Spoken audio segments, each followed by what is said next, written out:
Hey, what's up everyone? Welcome to this video and welcome to my channel. In today's video, I'm going to be going over all the FPV gear that I use and currently fly on. So I've already made a video about this in the past, but things since then have changed quite a bit, so I wanted to go over the exact gear that I'm flying now. First, I'll be going over my goggles and controller, then the drones that I actually use, and then what I use to film on. But before that, if you could just take a quick second to hit the like button down below, it helps a ton with the YouTube algorithm, so yeah. Without further ado, let's get into it. Okay, so first things first, I have officially switched over to the DJI digital FPV system. So up until very recently, I've been flying my main 5-inch quad with an analog system, so I had a pair of Fat Shark goggles, TBS Oblivion with Crossfire installed, and slowly but surely, I have just absolutely demolished those drones. Here's one of them. This was Old Faithful. The camera completely dislodged itself somehow, probably because I flew straight into the front of my van at like 70 miles an hour. So that one went down. And then this other one, I flew straight into a concrete barrier. And a lot of the reasons for that, oh shit, a piece of glass just fell into my computer. Sweet. A lot of the reason for that is because slowly but surely the connection just got way worse. Crossfire is usually a really solid system, but with the current drones that I fly, the antenna systems as well as the antenna system on my controller itself just kind of slowly, the range got way worse. So when I'd be flying places, I'd randomly just lose connection and then instantly the drone would just crash, which only makes the problem worse because the antennas get more bent and it just doesn't work as well. This video is by no means sponsored by DJI, but about 6 months ago, right at the beginning of quarantine, DJI actually sent me their digital FPV system.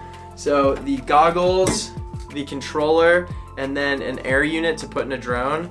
And since then, it has been like opening my eyes to like a new world.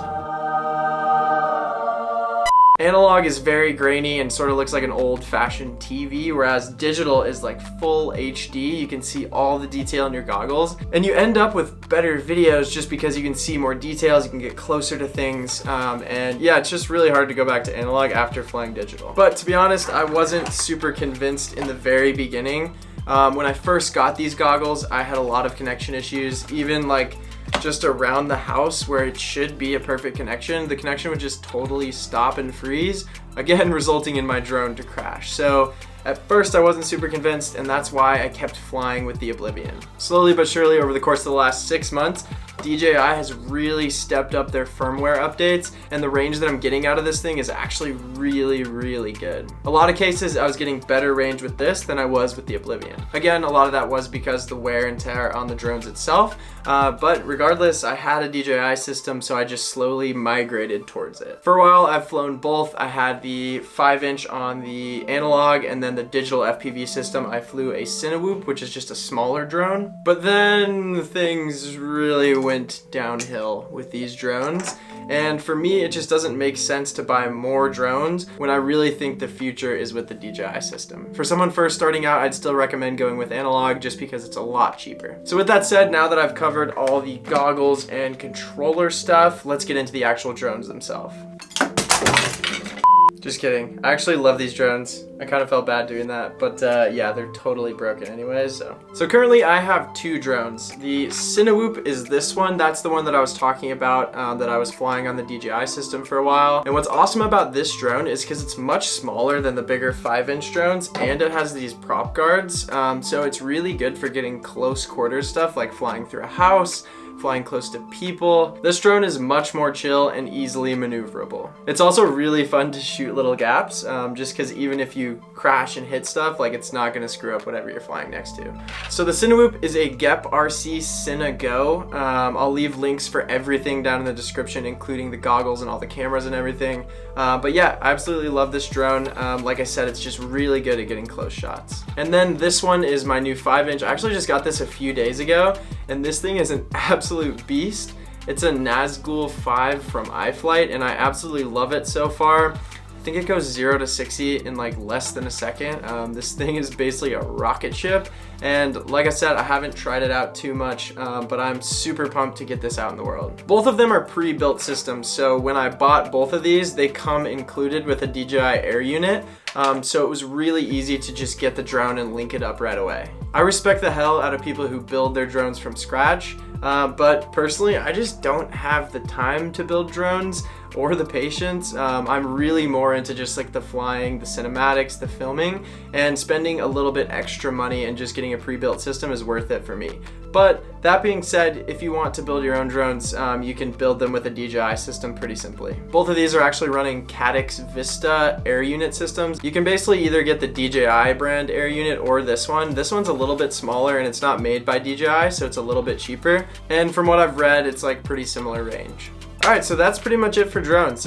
Pretty simple setup. I probably should get more drones just because they go pretty quick when you're flying as much as I am. But for now, I just have these two. It's always good to have backups, so if one crashes, I know I still have the other one. Alright, so last but not least, this is the camera that I'm going to be flying with all my FPV drones going forward. And it is the GoPro Hero 9. In the past, I've used the 8, which is this one here, that I smacked into a concrete barrier. So I've used that one, and also the Hero 6. I crashed this one full speed into the front of the van, and it kind of looks better than the 8 for sure, but still like doesn't work. For people just getting into FPV and you don't want to drop a bunch of money on a camera, I would just recommend getting a used Hero 6 because you can shoot 4K 60 and use RealSteady with it. RealSteady is just an awesome like post-processing stabilizer that takes really shaky FPV footage and turns it into like super silky smooth footage. So the Hero 9 is actually quite a bit heavier than the 8, which is actually a pretty big deal. But with the Hero 9, the footage is just so good. You can shoot 4K 60 and stabilize it with RealSteady, and it also has internal 5K, which is really nice for reframing shots. I have a whole video comparing hyper smooth, RealSteady, and then just unstabilized footage, so if you want to check that out, click this link here. But yeah, you definitely want to use RealSteady if you're flying FPV. Also, GoPro is running the $1 million challenge with this camera right now, so it's worth it to just film everything with that,